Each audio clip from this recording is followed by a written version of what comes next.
40 वर्षापूर्वीचं आणि आताचं परिस्थिती काही बदललेली नाही, उलटी समाजमन आणखीन तेच आहे. वाढले. समाजमन आणि विकृत झालं. सगळे पक्ष काय म्हणतात, आम्ही सेक्युलर आहोत, पुरोगामी महाराष्ट्र. मग पुरोगामी महाराष्ट्र करण्यासाठी सगळे मतभेद विसरून सगळे राजकीय पक्ष एकत्र का येत नाहीत? सगळ्यांनी एकत्र यावं, एक अजेंडा राबवावा की आपण महाराष्ट्रामध्ये जर राहायचं असेल तर जात लावायचीच नाही. असं नाही होत ना. नाही नाही नाही, असं जर करायचं ठरवलं तर किती सुंदर होईल महाराष्ट्र. होऊ शकतो की नाही? सगळ्या सोयी सुविधा आणि सवलती आहेत ना, या आर्थिक निकषावर द्यायच्या. जे खरंच गरीब आहेत, ज्याला खरंच शिक्षणाला पैसा नाही, त्याचा संपूर्ण खर्च करायचा. एक विशिष्ट अमाऊंट ठरवायची की वार्षिक ह्याच्या खाली ज्यांचं उत्पन्न, ते सगळे गरीब, ते कुठल्या का जातीचे असे ना, कुठल्या का धर्माचे असे ना, ते शासनाचे लाडके आहेत. त्यांना आम्ही हाताला काम देऊ आणि त्यांच्या सगळ्यांच्या मुलांना फुकट शिक्षण देऊ. कशाला पाहिजे त्याच्यात ही जात, तो जात, ते जात, त्याचे 3% 2% 5 10 कशाला पाहिजे? किती सुंदर महाराष्ट्र होईल. खरंच तुम्हाला हवा आहे ना पुरोगामी महाराष्ट्र?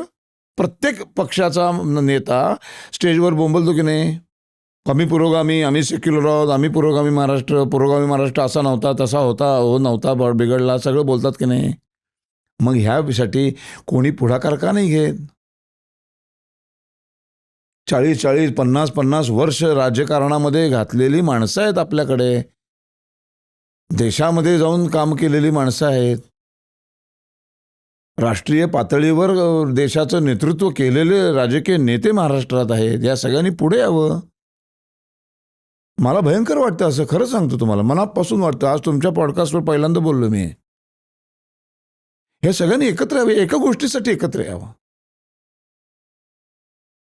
आपण सगळे मराठी जात, महाराष्ट्राच्या शासकीय फॉर्मवरती जात मराठी,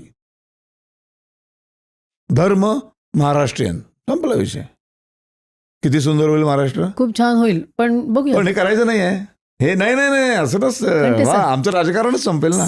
माझ्यात मी एका सिनेमात काम केलं होतं, संघर्ष का कसं काहीतरी, त्याच्यात मी एक पॉलिटिशियन होतो. त्याच्यात तो म्हणतो, प्रश्न संपले की राजकारण संपलं.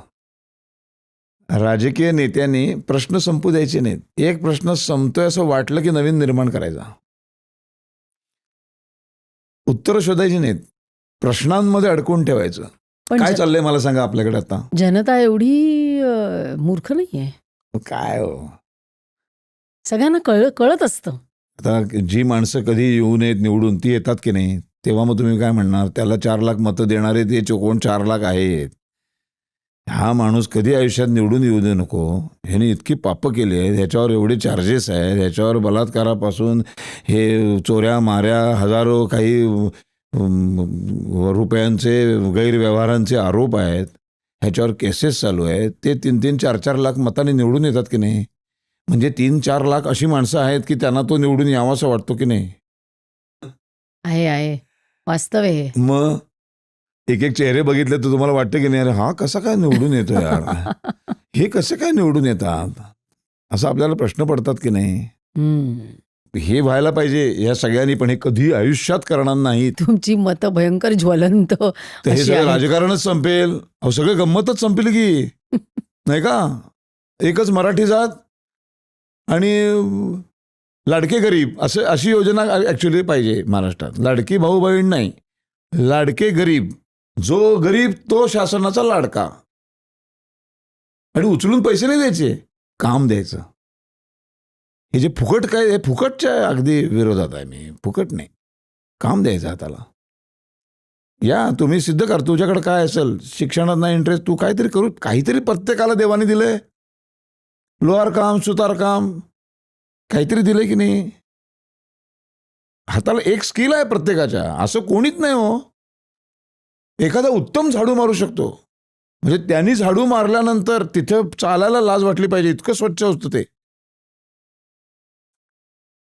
कधी कधी मॉलमध्ये टॉयलेटला जातो आपण, तर खरोखरच आपल्याला असं वाटतं, अरे यार इथे नको करूया काय, इतकं अतिच स्वच्छ आहे रे. कधी कधी तिथले फार चांगले असतात सफाई कामगार, ते इतकं मनापासून ते सगळं घासतात सगळं ते, की त्याच्यानंतर तिथे जाऊन टॉयलेट करणं नको वाटतो. म्हणजे ते त्यांचं स्किल आहे. बरोबर आहे. त्याचा दर्जा कमी नाही होत, त्याचा दर्जा सगळ्यात मोठा होतो. म्हणून आपल्याला तिथे छान जावं असं वाटतं. नाहीतर रस्त्यावरची पण एक मुतारी असते, तिथं म्हणजे तू काय तिथे प्राणायाम बिणायाम करूनच जावं लागतंय. मरेल एखादा माणूस या वासाने. तेव्हा त्या मॉलमधल्या त्या स्वच्छता कामगाराचं कामाचं महत्व कळतं. मी देतो त्यांना पैसे बिसे, ते असं जेव्हा खरंच मनापासून ते घासत असतात ना, मी त्यांना काय आहे 10-20 रुपये 25 रुपये देतो. नाहीतर त्याला सांगतो तू येतोस काय 2 मिनटं, चालणार आहे काय, आणि मग त्याला त्या वरती फूड मॉलमध्ये घेऊन जातो. त्याला काहीतरी खायला देतो मी, किंवा तू थांब मी तुला आणून देतो. मी देतो त्याला ते काहीतरी बर्गर आणून देतो. मी एवढंच करू शकतो, माझ्याकडे एवढेच पैसे. नाही, छान आहे. मी पण करीन असं. खूप छान वाटलं हे ऐकून. पैसे देण्यापेक्षा छान खायला द्यावं त्याला. काहीतरी दिवाळी सणाच्या वारी त्याला काहीतरी भेट द्यावी. त्याला काय आनंद होतो तुम्हाला खरं सांगू, की मला कोणीतरी मान दिला, मला सन्मान दिला. कुठलं काम वाईट आणि कमी जास्त नसतं. श्रीकृष्णाने 4 वर्ण निर्माण केले, ते 4 वर्णात नंबर नाही लावले त्यांनी. हा 1 नंबरवर, ब्राह्मण 1 नंबरवर, क्षत्रिय 2, आतलं नाही आहे. 4ही वर्ण आहेत, सेम एकाच पातळीवर आहेत. मी गमतीने माझ्या व्याख्यानामध्ये एकदा म्हटलं होतं असं, की आपण आपल्या व्यक्तिगत जीवनात सकाळी उठल्यापासून झोपेपर्यंत 4ही वर्णात फिरतो. कसं? आपण सकाळी टॉयलेटला जातो. खूप श्रीमंत माणूस म्हणजे उद्या अंबानी बिंबानी, ते टॉयलेटला आतमध्ये नोकराला घेऊन नाही ना जात, की धुवायचं काम तुझं आहे, तू कर बाबा. नाही तर स्वतः धुतो की नाही. म्हणजे तो ते काम करतो ना. कोणाचं काम करतो तो? टॉयलेट संडास धुणाऱ्याचं काम करतो तो. स्वतः करतो. स्वतः सगळं धुतो, स्वतःच फ्लश मारतो, स्वतःच ते व्यवस्थित करतो. कारण त्याच्यानंतर त्याची बायको तिथे येणार असते, मुलगा येणार असतो. म्हणजे सगळ्यात पहिल्यांदा उठल्यानंतर तो ब्राह्मण, क्षत्रिय, वैश्य, शूद्र, ते शूद्राचं काम तो पहिला करतो स्वतः. मग तिथून तो स्नान संध्या करतो आणि मग ब्राह्मणाचं काम करतो, देवादेवाची पूजा बिजा. मग तिथून तो म्हणजे व्यवसाय करायला जातो, म्हणजे वैश्याचं काम करतो. आणि जेव्हा घराण्यावर कशावर संकट येतं किंवा कोरोना बिरोनासारखं, तेव्हा तो क्षत्रिय बनतो आणि सुरक्षा करायला बाहेर पडतो. म्हणजे आपण 4ही वर्णात फिरतो की नाही व्यक्तिगत आयुष्यात. मग त्यातलं कुठलंही काम कमी दर्जाचं कसं असू शकतं? जेव्हा रस्त्यावरच्या मुतारीत जाल आणि जेव्हा मॉलमधल्या टॉयलेटमध्ये जाल ना, तेव्हा त्या दोन्हीमधला फरक कळतो.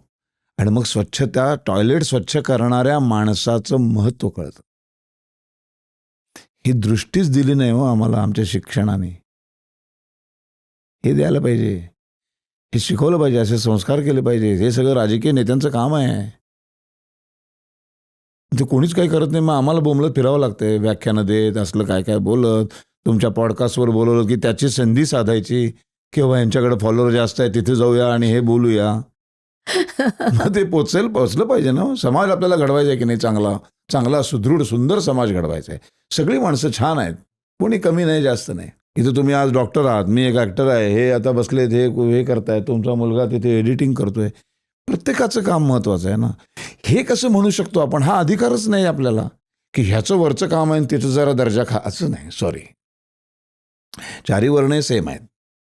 कामाची विभागणी आहे, घरामध्ये आहे की विभागणी. ती विभागणीशिवाय कसं होणार? कोरोनामध्ये आपण विभागणी केली की नाही? घरातच राहिलो बघा 6 महिने.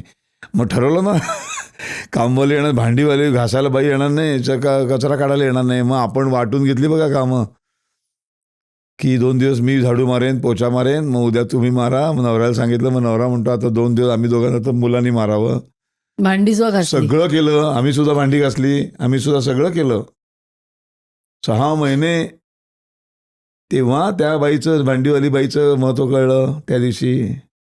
काय नाही हिचं झालं त्या दिवशी इतकं महत्त्व कळलं. माझ्या घरामध्ये मी सांगितलं, बघा आता जेवण झाल्यानंतर आता परत सगळं नॉर्मल आलं, आता ती भांडीवाली बाई भांडी घासणार आहे, तर आपण जेवताना इतकं स्वच्छ ठेवूया आपलं ताट की तिला घाण नाही वाटली पाहिजे. कारण तुम्हाला जेव्हा 6 महिने ही भांडी घासायची वेळ आली तेव्हा तुमच्या लक्षात आलं की आईचंच ताट घासायचं होतं, पण आई काय जेवतेस ग तू, बाबा काय हो जरा तरी स्वच्छ जेवा ना. पण हा विचार आपण भांडीवाली येताना करतो का? नाही करत. तो केला पाहिजे. त्या कोरोनाने काय काय शिकवलंय आपल्याला? खूप चांगलं शिकवलंय. म्हणून पूर्वी होतं ना, अन्नाचा कण पण ताटामध्ये नाही ठेवायचा. जेवण असं घासून पुसून स्वच्छ, चेहरा दिसला पाहिजे इतकं स्वच्छ. का? त्याच्यानंतर जो कोण धुणार आहे ते त्याला त्याचं घाण नाही वाटली पाहिजे. ही क्लिप शेवटपर्यंत बघितल्याबद्दल खूप खूप धन्यवाद. संपूर्ण एपिसोड बघण्यासाठी खाली दिलेल्या लिंकवर क्लिक करा आणि सर्व काही चॅनलला सबस्क्राईब करायला विसरू नका.